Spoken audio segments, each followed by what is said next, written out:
What is up, Raiders? Welcome to another Raid Shadow Legends video. Hope you guys are having an amazing day.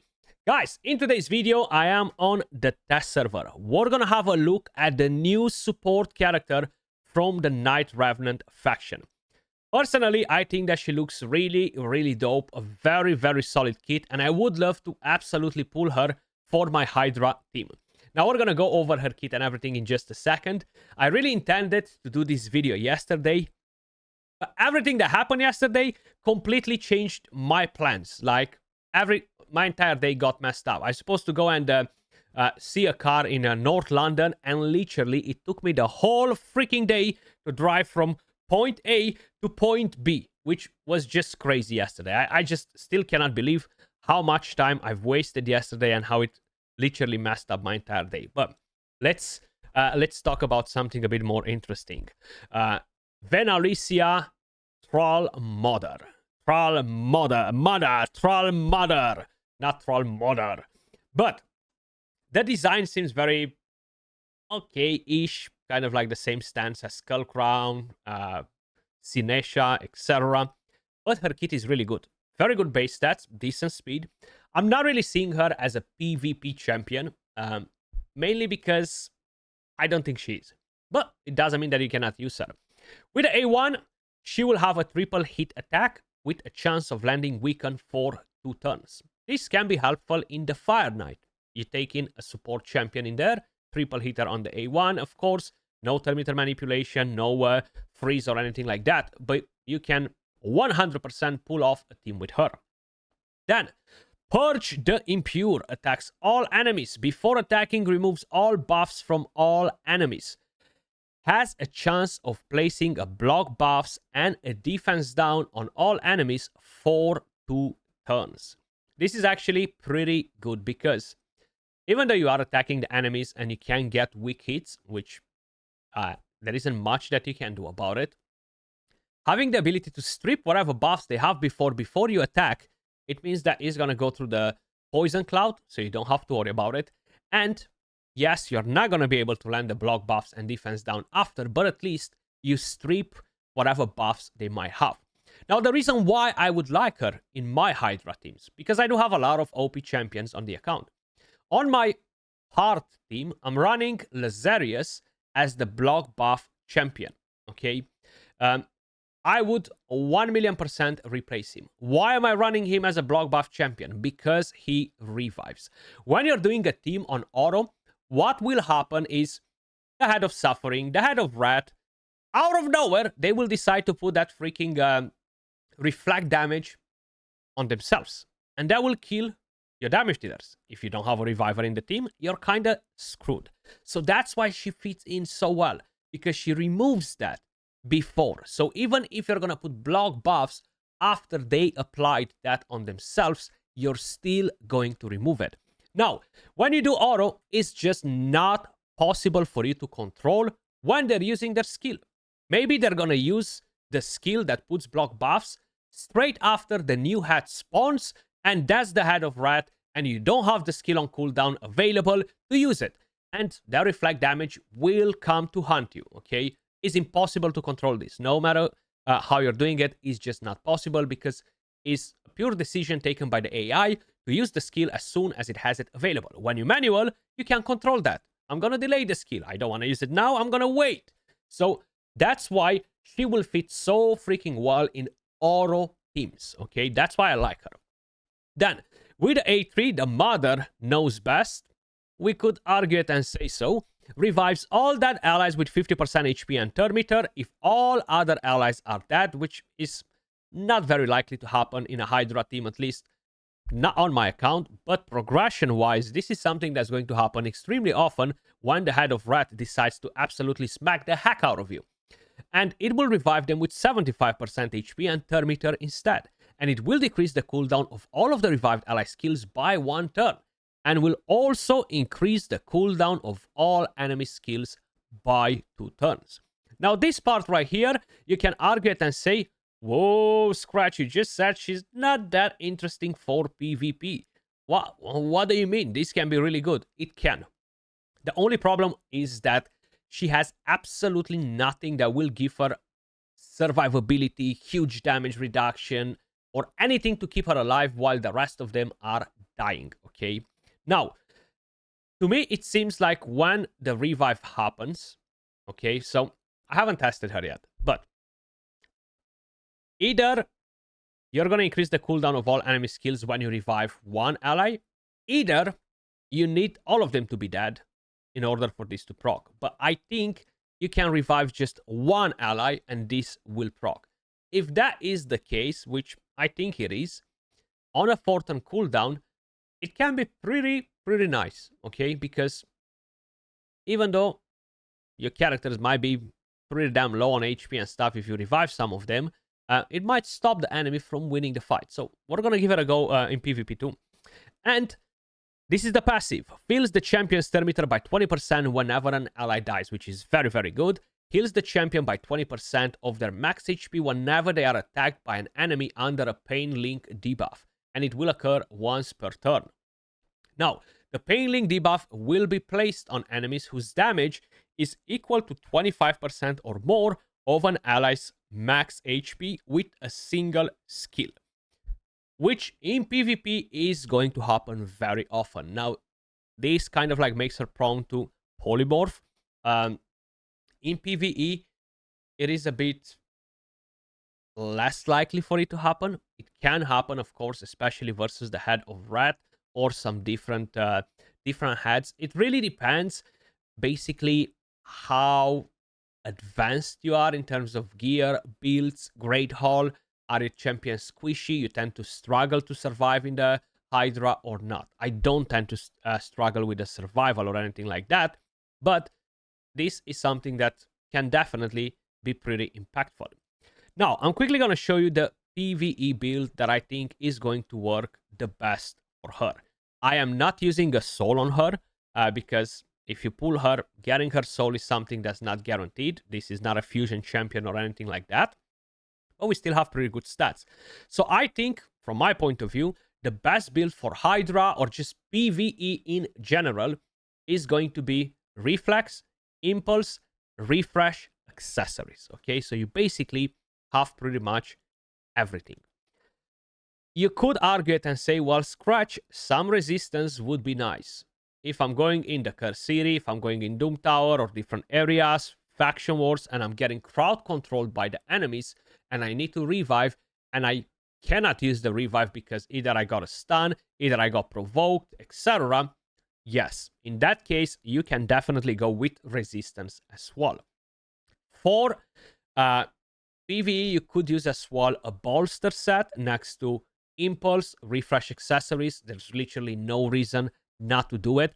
The one thing is that the healing is conditional, okay? Is conditional, and it's not really gonna help you necessarily to keep her alive all the time. So a bolster set will help you out with that because you're gonna have kind of like a regen set from it. So that's something very important. No relic, no blessing, and these are the masteries. You can, of course, get tier 6 timely intervention, get even more turn meter when somebody gets on low HP. You can go for the resistance if you want, or it's really up to you, okay? Now, in terms of buffs and stuff, there's no point to go here because she doesn't do it, but this is what I've got in terms of masteries. Let's quickly jump into my Hydra teams, okay? So usually, on Nightmare, I'm running a Titus team. I'm quickly going to show you my teams, actually. So this is my Nightmare team right here, Titus. On Brutal, I'm running Tranda, and this is the team right here. And then I'm left with my Heart team, which instead of her is running Lazarius. Okay, I know it says Nightmare. It used to be Nightmare a long time ago before I built the Titus team. But I'm running this team on Heart.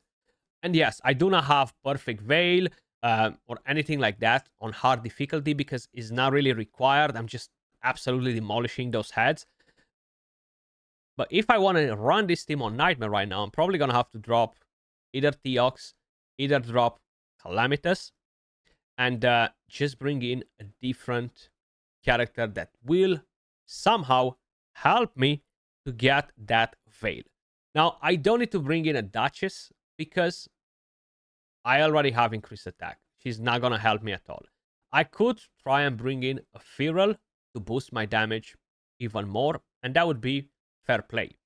Or I could try and bring in a Tuhanarak.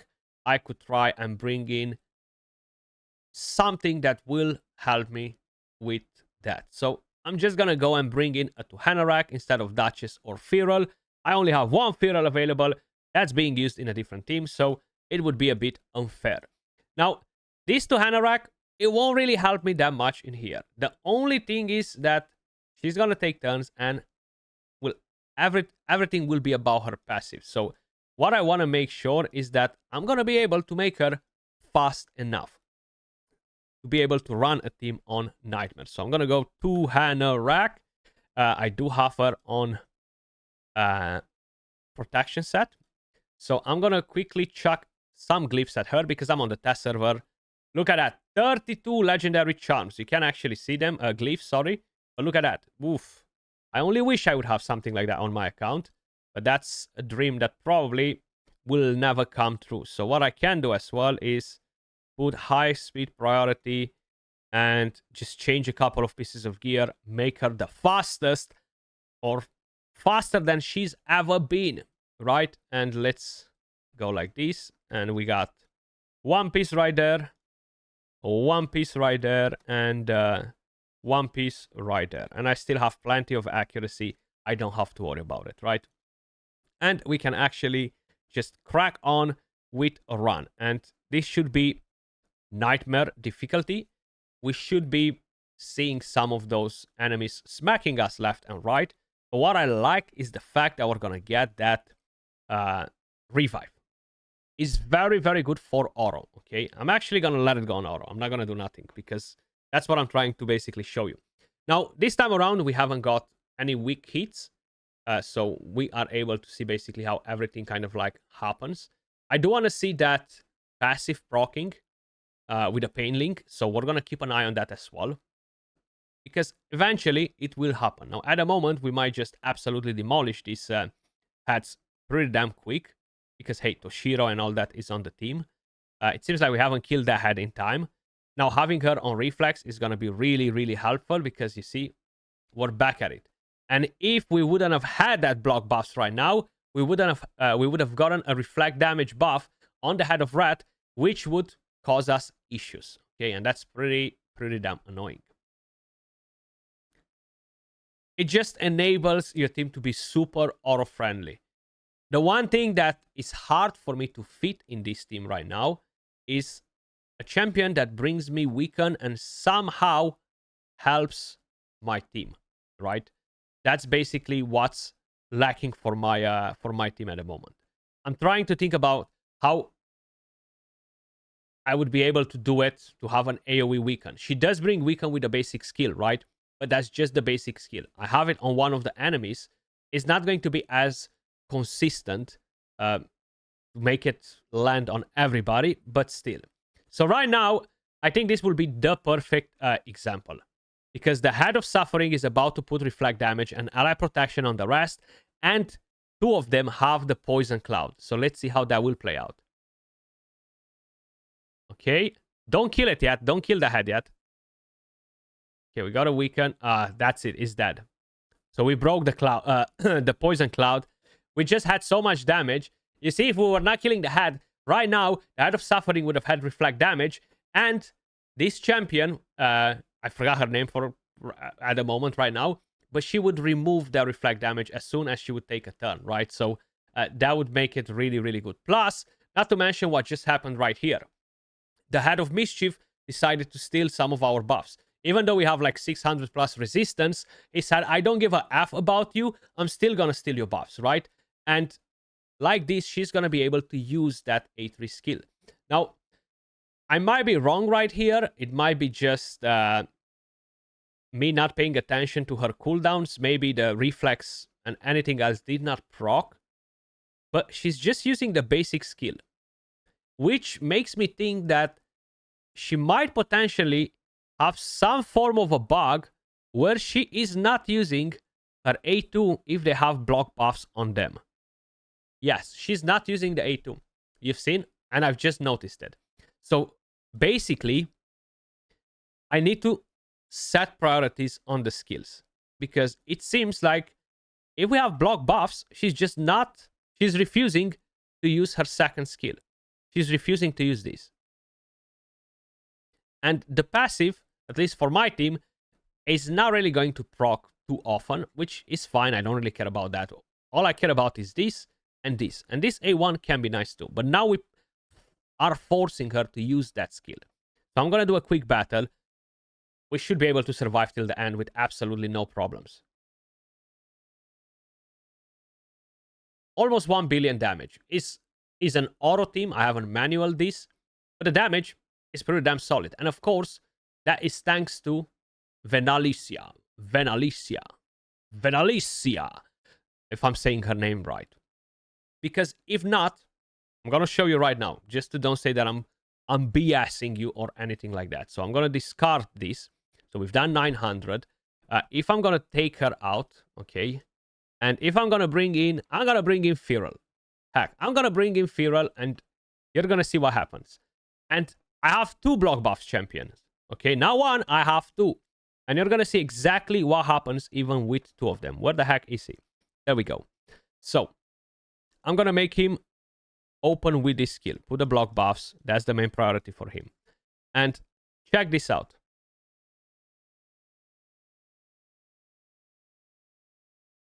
We died. Okay? And this will happen over and over and over again. It doesn't matter that I have 2 block buff champions. You're not going to be able to control when they are using the skill. Should I delay the skill for 1 turn so that head spawns? You cannot control these. I might be doing 20 runs. One of them might take me till the end, but very unlikely. Some of them might end me in literally the first, I don't know, 20, 30, 40 turns. So that's the difference. That's why I think she's really, really good for auto teams, okay? I think she has a good skill set. Now, let's quickly try to Alicia. I don't remember that part because that's the name of is my cousin's name. So I'm gonna try to give her some stone skin build with something else. Not sure exactly what yet, but I'll see if I have some presets already done in here. I don't need the accuracy on her too, right? So maybe let's just go like this. She should be fast enough. Goddamn test server. Just sell all this crap, man. Come on. She should be able to land the debuffs, and that's the most important thing. It's just seeing basically her passive. That's what I'm interested in. So let's give her one of these too, just to have a bit of extra speed and reduce that chance of getting polymorphed. And we're going to go in classic arena. So 25% hit on our characters. And that will happen pretty damn often. Lazarius is out. This is going to be nasty. She's not in stone skin though. So I need to somehow keep her alive. We're a lockout champion. I can do that.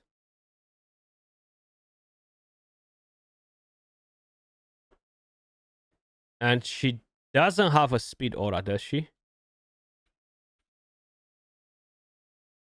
No. So I'm gonna take that. I'm gonna bring in, I don't know, Carnage to have a speed aura. Do you have gear, bro? No, you don't. Okay, let me just quickly give him some gear.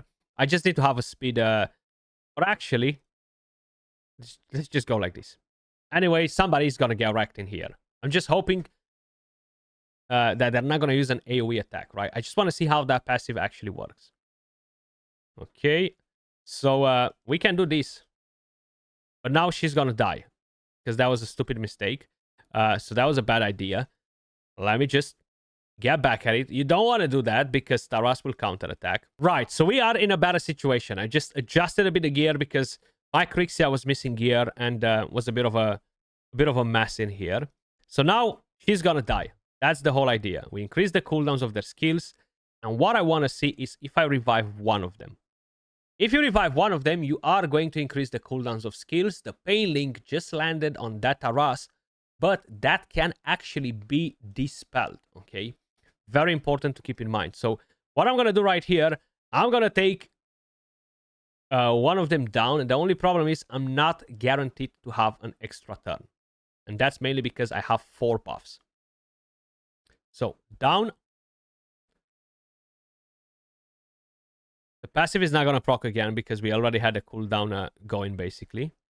And now, if I'm using the A2, she's going to die. Not really great. Okay, put her to sleep. That changed, thankfully. I'm going to attack Taras. Put the weaken on it. Marichka, buff, do whatever. Let's see if we can put block active skills. Beautiful. I'm going to revive again. So now we're going to increase the cooldowns of all of their skills. We survived because of her passive, which is really, really good. So what I'm going to do, I'm going to decrease the cooldowns of skills. And I'm going to try to go a bit ham on them right now. So this will give me the extra turn. And this will be the third. I'm curious, actually, if she dies, 1. So this will be the 3rd turn. This should be the 3rd turn. Because we took 1 turn. And the passive procced as soon as she came back to life. The damage reduction procced. Plarium, is it that hard to make these freaking mirrors to light up a bright red? Turn 1, turn 2, turn 3. She has 3 mirrors. Make them on the back to light up. Is it that hard to be helpful to us? At least once with this type of situation. And actually show us when the characters are at the right turn. Is it that hard? Ouch! 337k. That was absolutely nasty. Okay, that was beautiful. That was beautiful. Really, really good. I was not expecting to destroy that Taras with 1 hit, but we've done it. So why not? A1 right there. 1, 2, 3. Damn. Have they really dropped her damage on the basic skill too? A1. So we're going to try to kill her in here. I just wanted to see basically how everything will play out. I will metamorph because they're going to revive in a second. So I want to make sure they're not doing any funny things. So this will give me an extra turn. This should be turn 3 again. That increase the cooldowns on the rest. Bang. Bang. No extra turn, but that's fine.